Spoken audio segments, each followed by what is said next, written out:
Actual video बन जाएगा। मैं तो अभी बोला रोकना मुश्किल है, चाय पिला रहा है सबको। तो वो करेंगे ना भाई।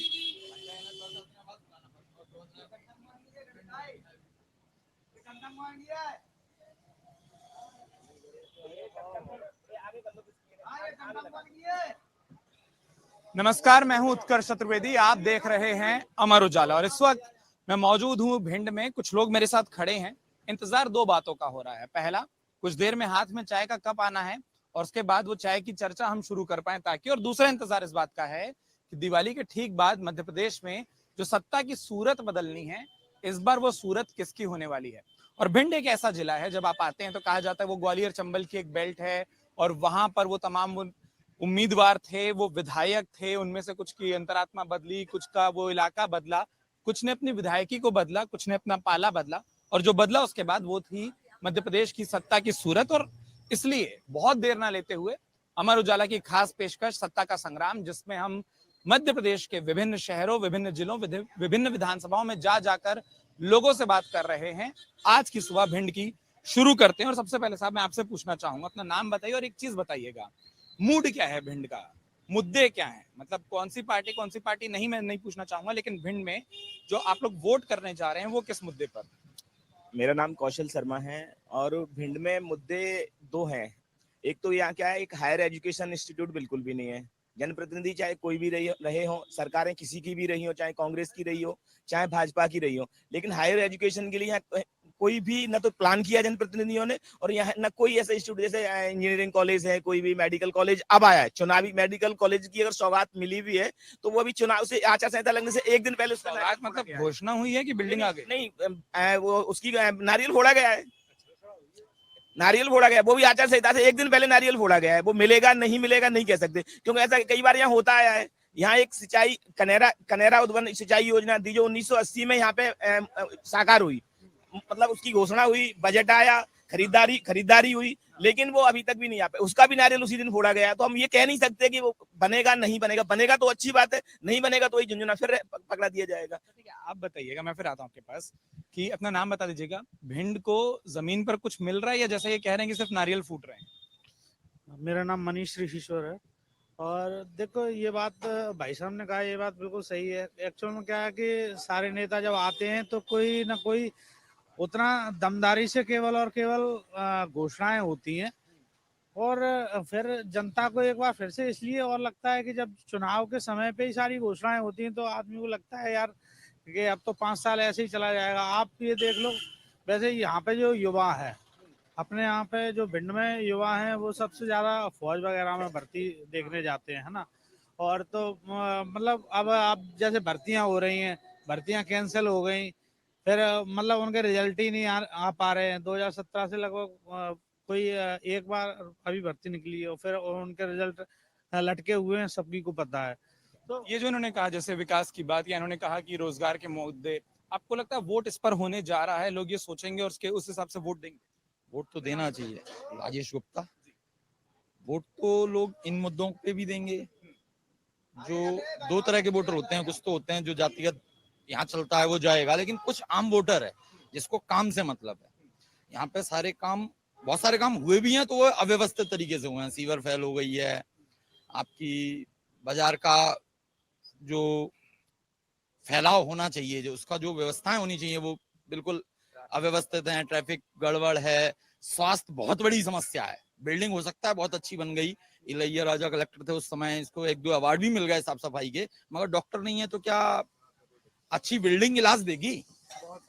शिक्षा के नाम पे भाई साहब ने जैसा बताया, जीरो है।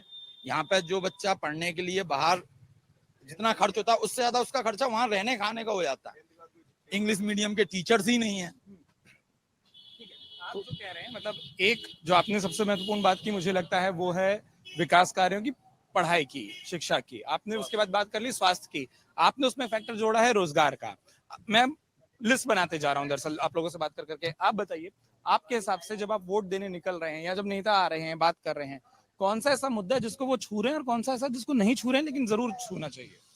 नेता सिर्फ इस भिंड विधानसभा की या पूरे जो 4-5 विधानसभा है, यहाँ सिर्फ और सिर्फ एक मुद्दा होता है जो कि एक दूसरे के ऊपर वार प्रतिवार करते हैं, प्रत्यक्ष वार प्रतिवार करते हैं, और मुद्दा कोई विकास के मुद्दे पर सिर्फ बोलते हैं, काम कोई मुद्दे पे नहीं करता। कोई भी बड़े से बड़ा यहाँ मंत्री रहे, गृह मंत्री रहे, बड़े से बड़े हर बड़ा नेता रहा, लेकिन कोई भी मूलभूत सुविधा नहीं है। नगर निगम बनी तो नगर निगम लास्ट में घोषणा हुई, उसका कोई काम नहीं हुआ। सैनिक स्कूल आया, सैनिक स्कूल लास्ट में आया, वो चला गया।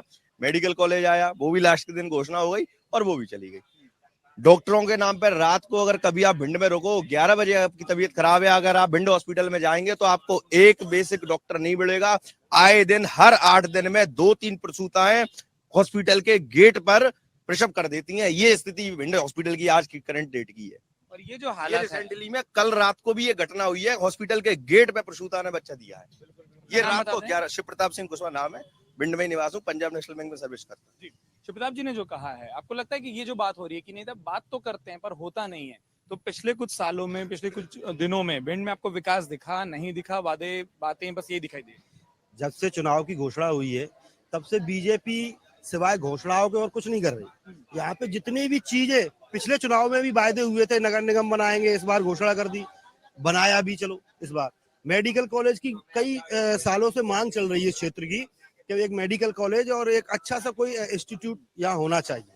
विकास के नाम पे बीजेपी के 5 मंत्री है यहाँ। अब और कितने मंत्री चाहिए जब भिंड जिले का विकास हो पाए? आप भी देख रहे होंगे कि बीजेपी के 5 मंत्री होने के बावजूद भी, एक सांसद होने के बावजूद भी, या बीजेपी ने कोई विकास नहीं किया है। और 18 साल सत्ता में हो गए उनको, तो अब हमको परिवर्तन चाहिए, हम परिवर्तन करेंगे। ठीक है, मुद्दे जो भी हों, हमें विकास चाहिए भिंड जिले का। इनको विकास चाहिए। और ये बात जो ये कह रहे हैं कि भाई मंत्री हों, सांसद हों, ये सब होने के बाद अगर जमीन पर ये दिक्कत जो अभी तक आई कि नारियल फूट रहे हैं लेकिन बिल्डिंग नहीं आ रही, फिर उन्होंने जैसे बताया कि प्रसूताएं दम तोड़ रही हैं, बच्चों का नुकसान हो रहा है, और उसके बाद जो बहुत अच्छी बात आई थी रोजगार की, स्वास्थ्य की, आपको लग रहा है कि इतने बड़े बड़े मंत्री और सांसद देने के बाद वो चीजें हुई नहीं? देखो ऐसा है, एक विकास खत्म हुआ था 1.5-2 साल पहले, यूपी सरकार ने खत्म कर दिया था एनकाउंटर में। एक मध्य प्रदेश का विकास, विशेषकर भिंड का विकास 1 नवंबर 1956 को ही खत्म हो चुका था। कि यहाँ के नेताओं को विकास का मतलब ही पता नहीं, प्रवासी पता नहीं कि विकास होता क्या है। बस रोड डलवाना ही विकास समझते हैं कि रोड डलवा दी मैंने, ये विकास है, और कुछ नहीं। उन्हें शिक्षा से कोई मतलब नहीं, स्वास्थ्य से कोई मतलब नहीं है, इन्हें रोजगार से, युवाओं के लिए रोजगार के लिए अपने स्ट्रक्चर खड़ा करे, कुछ नहीं है। मालनपुर में फैक्ट्रियां, उसका फायदा प्रॉपर भिंड के युवाओं को मिलना चाहिए, नहीं मिलता। तो नेताओं तक को पता नहीं है, बस ये बातें करना है ना चुनाव के समय पे, और कुछ नहीं। संजय पाठक मेरा नाम। आपसे एक चीज पूछना चाहूंगा, इन सबने जो बात की, आपको लगता है इसके अलावा कोई ऐसा मुद्दा है जो अभी तक छूटा हुआ है, जो बात पर नहीं आ पाया लेकिन भिंड के मतदाता के लिए? मेन बात तो ये है कि सबसे पहले लोग किस आधार पे वोट दे रहे हैं, लोगों को खुद नहीं पता है। अच्छा, इस बीच में मेरी चाय तो आ गई और मुझे लगता है अब ये चर्चा और बेहतर होगी। लोग किस आधार पर वोट दे रहे हैं, लोगों को नहीं पता, खुद नहीं पता है। यहाँ क्या है कि जाति आधार पे ज्यादातर वोटिंग होती है, और जाति आधार पे ही सारे के सारे नेता चुने जाते हैं। ठीक ये है, जो बातें हो रही हैं, ये वोट देते समय पर आपको लगता है कि लोग उसको ध्यान नहीं देते? बिल्कुल ध्यान नहीं देते। यहाँ पे केवल जाति आधार पे चले जाते हैं। एक जो भाव टाइप का होता है कि इस जाति का अमुक जाति का खड़ा है तो अमुक जाति के व्यक्ति अमुक जाति को वोट देंगे। विकास यहाँ पे कोई मुद्दा नहीं रहता, यहाँ पे केवल जाति मुद्दा रहती है। और पूरे ग्वालियर चंबल संभाग और बुंदेलखंड में केवल जाति एक बहुत बड़ा मुद्दा है। मेरा नाम जगत बहादुर। ये जो उन्होंने कहा, हाँ मैं इस पर ही आता हूँ, ये जो कह रहे हैं कि हम लोग मुद्दों की तो बात कर रहे हैं, ये दिक्कतें हैं, जमीन पर हॉस्पिटल नहीं मिल रहा, हॉस्पिटल है तो डॉक्टर नहीं मिल रहा, कॉलेज नहीं है, स्कूल नहीं है, पर जो ये कहा, और कहीं ना कहीं हम लोग भी ये सेंस करते हैं कि जब वोट देने व्यक्ति जाता है तो जो मुद्दे दिमाग में तो होते हैं लेकिन वो वोट देते समय पर ध्यान नहीं दिए जाते। क्या ऐसा है? बिल्कुल, ये कास्ट फैक्टर यहाँ बिल्कुल लागू होता है, और ये जिले की 5 विधानसभाओं में लागू होता है। लेकिन अब धीरे धीरे स्थितियां बदल रही हैं। अब युवा को रोजगार चाहिए, शिक्षा चाहिए, स्वास्थ्य चाहिए, हमें कास्ट नहीं चाहिए। हमें ये नहीं चाहिए कि मैं ब्राह्मण हूं तो मैं सिर्फ ब्राह्मण प्रत्याशी को इसलिए चुनूंगा कि वो ब्राह्मण है। हमें उसके साथ साथ मूलभूत सुविधाएं भी चाहिए ना। हम जनप्रतिनिधि का चुनाव करते हैं, जातियां रिश्तेदारी के लिए देखी जाती है कि हम अपनी लड़की की शादी करने जा रहे हैं तो हम अपनी जातियों में करें। हम विधायक चुनने जा रहे हैं, जनप्रतिनिधि चुनने जा रहे हैं, तो अवेयरनेस आ रही है, और अवेयरनेस का जो अभाव रहा उसी इसलिए ऐसा होता रहा। अब लोग अवेयर हो रहे हैं तो जो मूलभूत सुविधाएं हैं और जो मुद्दे हैं उनमें वोट करेंगे, निश्चित करेंगे। ठीक है, आप भी कुछ जोड़ना चाह रहे थे? भैया ठाकुर चलो ठाकुर को दे देंगे, ब्राह्मण ब्राह्मण को दे देंगे, लेकिन 7 जात होती हैं, बाकी की 5 कहाँ जाएंगी? उनको तो कम से कम वो तो देंगे विकास के नाम पे। मान लिया मैंने कि 2 लोग तो चलो बाई कास्ट चले जाएंगे, लेकिन अब और लोग हैं, क्या केवल यही 2 लोग हैं मुरैना भिंड जिले में? उसके अलावा भी तो लोग हैं। वो तो अपना वोट विकास के नाम पे, अपनी सुविधाओं के नाम पे देंगे ना। आपके माहौल के नाम पे भिंड का माहौल कैसा हो रहा है, वो भी एक मायने रखता है लोगों के लिए। बिल्कुल रखता है। और जो आपने कहा वो बहुत सही बात है कि जो उम्मीदवार है वो किसी एक जात का हो सकता है, किसी एक वर्ग से हो सकता है, लेकिन बाकी वर्ग भी वोट डालेगा, और वो कहाँ डालेगा? अब ये बताइए, ये जो तमाम मुद्दे हैं और नेता आप लोगों के बीच में आ रहे होंगे, घोषणा पत्र आपने पढ़ लिए होंगे, उनके बैनर होर्डिंग लगे हुए हैं, क्या उनमें ये बातें हैं जिनका आप जिक्र कर रहे हैं, या बातों से भी वो चीजें गायब है? नहीं, जिक्र तो खैर हर बार ही होता है, हर बार चुनाव में सब जिक्र करते हैं कि हम ऐसा करेंगे ऐसा करेंगे, लेकिन क्या होता है कि फिर अपने जैसे ही चुनाव हो जाता है फिर उसके बाद बस रोड डलवा दो, हमारे यहाँ हमारी गाड़ी पकड़ गई है, हमारी गाड़ी पे हेडपंप हाँ हेडपंप लगवा दो, गाड़ी छुड़वा दो, हमें हमारे ऊपर केस रजिस्टर ना हो जाए, ये बचवा दो। मतलब नेताओं से अन्य अन्य प्रकार की छोटी छोटी अपेक्षाएं रहती हैं लोगों को, बस वही होती रहती, वही पूरी। इस तरफ आ जाते हैं, इधर वो जो धूप आ रही है, हाँ, उस कारण से।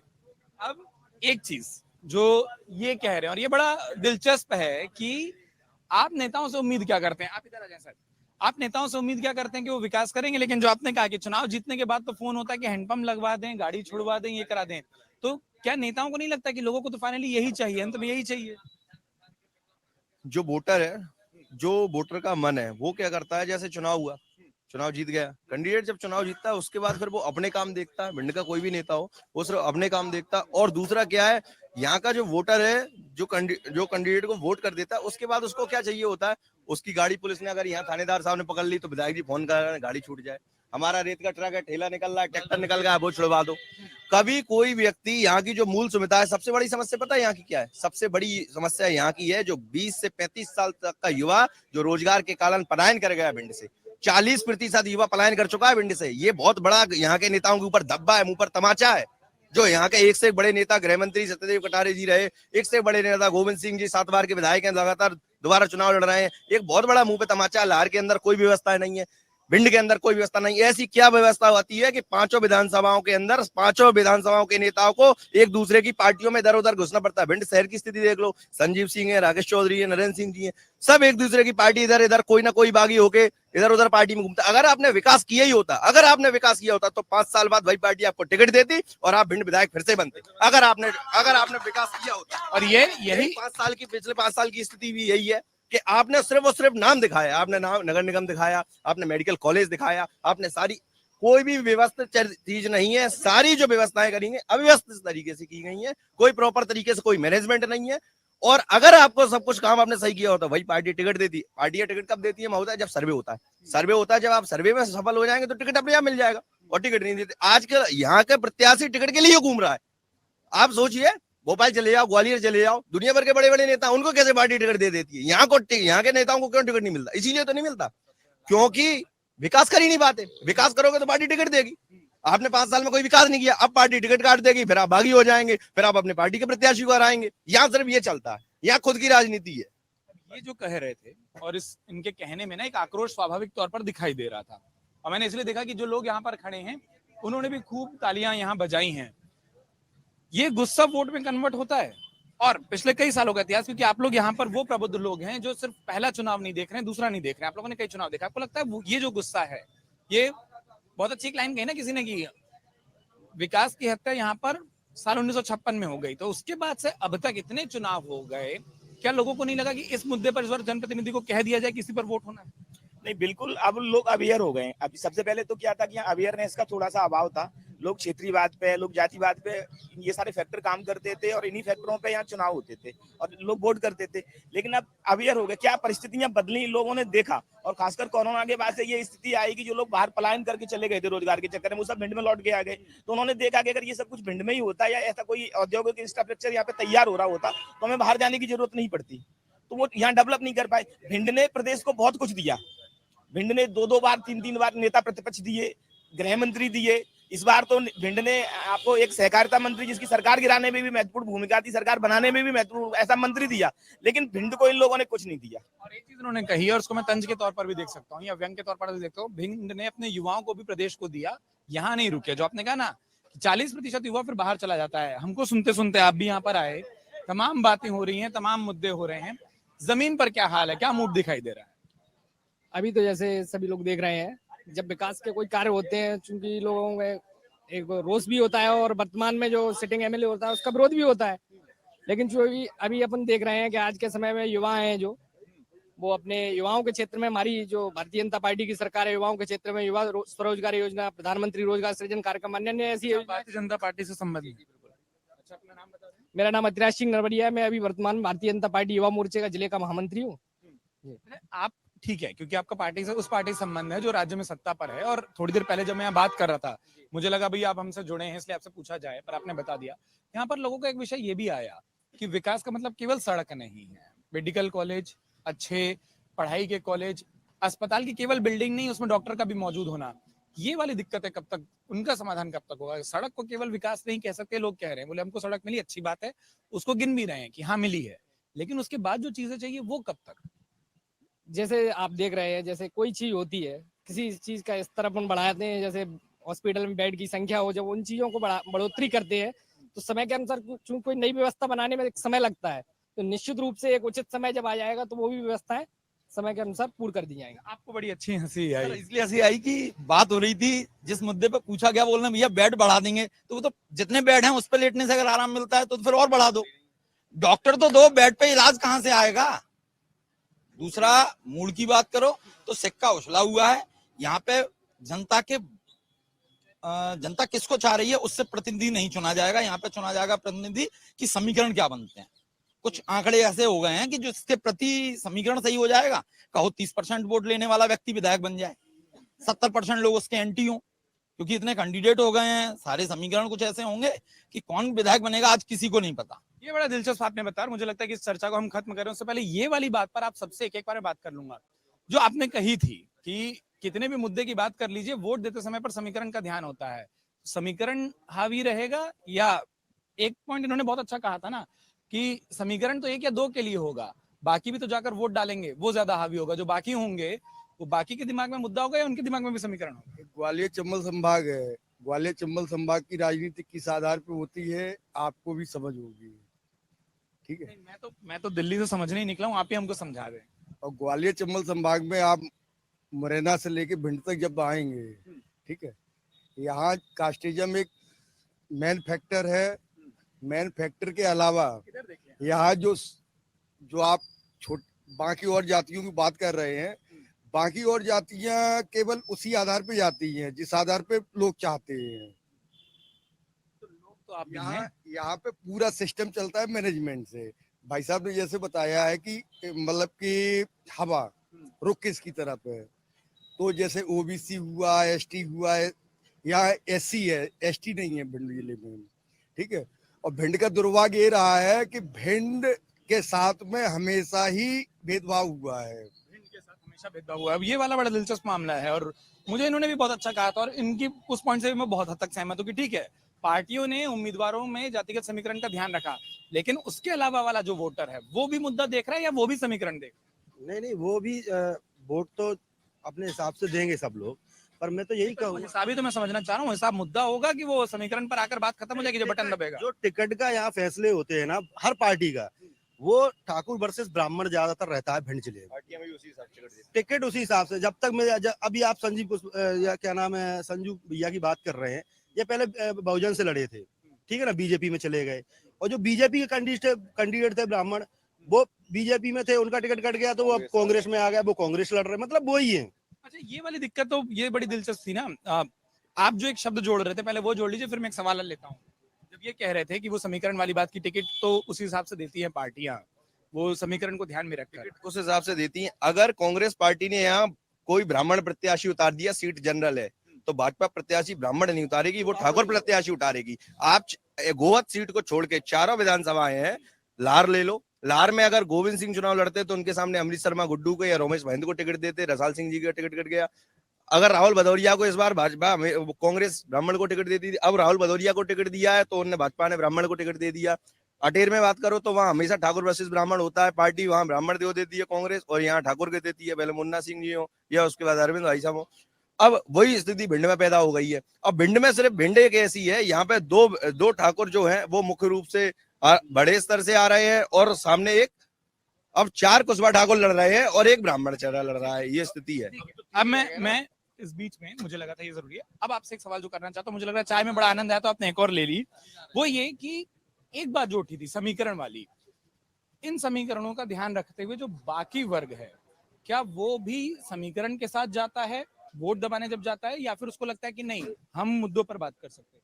नहीं, समीकरण पर भी जाता है, वो वोट डिवाइड हो जाता है। क्या होता है, राजनीतिक पार्टियां, जो भी राजनीतिक पार्टियां होती हैं, लीडिंग पार्टियां हैं, उनके जो कैंडिडेट होते हैं, तो वो चुनाव प्रचार के दौरान क्या करते हैं कि जिस जाति का वोट जहां पर ज्यादा प्रभावशाली है, तो उन जाति के, जैसे हर जात पार्टी, जैसे कांग्रेस ने अलग अलग मोर्चे बनाए, भाजपा ने भी अलग अलग मोर्चा बनाया, बोले एससी मोर्चा है, ये वाला मोर्चा है, फलाना मोर्चा है, ठिकाना मोर्चा है, तो उनके जो भी मोर्चे के अध्यक्ष होते हैं वो उसी कास्ट से बिलोंग करते हैं, तो वहां जाके वो उनको भेजते हैं कन्विंस करने के लिए। लेकिन मेरा ये अभी भी मानना है कि कम से कम 30% वोटर, न्यूट्रल वोटर है, वो जरूर मुख्य मुद्दों पर जरूर बात करेगा और वोट करेगा मुख्य मुद्दों को देखते हुए। बड़ी दिलचस्प चीज, और मैं आपसे भी पूछना चाह रहा हूँ कि आप बड़े अच्छे से इधर आ जाए, बड़े अच्छे से बोल रहे थे।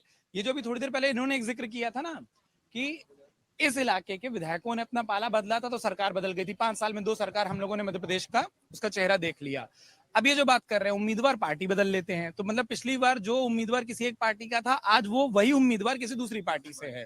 तो ये वाला जो खेल है इस ग्वालियर और चंबल बेल्ट में, ये कब तक चलता रहेगा? कभी विधायक सरकार बदल देगा, कभी विधायक पार्टी बदल देगा। ये तो राजनीति है साहब, क्या कहेंगे अपन। अपने यहाँ तो कहते हैं कि नेता का कोई एक तो नहीं होता, उसकी कोई पार्टी नहीं है। ठीक है, ये इनके चेहरे से जो पता चला, अगर आप थोड़ा सा उसको विस्तार दे पाए तो, कि ये बदलाव कब तक चलता रहेगा? ये बदलाव तब तक ही चलता रहेगा, या तो फिर यहाँ का जो वोटर है वो ज्यादा से ज्यादा नोटा को दबाने लगेगा, फिर आगे यही फिर होगा और क्या होगा। लेकिन अभी यहाँ पे थोड़ी जागरूकता का अभाव है इस वजह, और कास्टिज्म फैक्टर जो भाई साहब ने बताया यहाँ पे बहुत ज्यादा प्रभावशील है, और उसी पे अंततः वोट यहीं पे होता है, चाचा मामा भूपा, बस वही है। अच्छा, आपने जो बात कही, मुझे लगता है अगर किसी भी चर्चा को खत्म करना है तो वो सबसे अच्छी हो सकती है, वो ये कि आपको उम्मीदवार पसंद हो ना पसंद हो, मुद्दा आपके मन का हो ना हो, कुछ भी हो, एक चीज जो हम आपसे अपील कर सकते हैं वो ये, वोट जरूर दीजिए। किसको देना है ये फैसला आपका होगा, मुद्दे आपके होंगे, लेकिन वोट जरूर देना होगा। लेकिन एक सेंस जो चाय पीते पीते मुझे समझ आ गया कि भिंड के प्रमुख मुद्दे कौन से हैं, और जो पूरी जानकारी का निष्कर्ष है, सिर्फ उसको अगर मैं रिपीट करूं तो सबसे अच्छी बात जो एक तरीके से कह सकते हैं कि हम सब के लिए, हम दर्शकों के लिए सीखने वाली है कि सिर्फ सड़क या इमारत को खड़ी कर देना विकास नहीं है। उस इमारत में काम करने वाले लोग मौजूद होने चाहिए, वहां के युवाओं को रोजगार मिलना चाहिए, वहां पर शिक्षा की सुविधाएं होनी चाहिए। और ये जो ढेर सारा बदलाव है, जिस बदलाव के कारण हम कह रहे हैं कि मध्य प्रदेश का चुनाव बड़ा दिलचस्प है।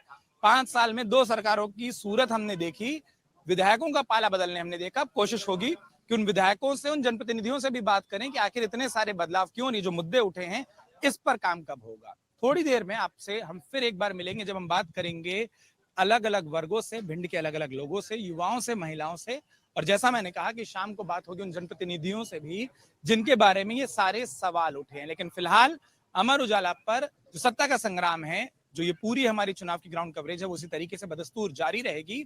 चाय की चुस्कियों के साथ आपने इस बातचीत को सुना। अगर ये वीडियो आपको पसंद आया, खूब लाइक करिए, शेयर करिए, और हाँ, हमें सब्सक्राइब करना मत भूलिए। आप सभी का अपना वक्त देने के लिए बहुत बहुत शुक्रिया। अगर आप ये वीडियो YouTube पर देख रहे हैं तो हमारे चैनल को सब्सक्राइब करें और बेल आइकन को दबाना ना भूलें। अगर आप Facebook पर ये वीडियो देख रहे हैं तो हमारे पेज को लाइक करें।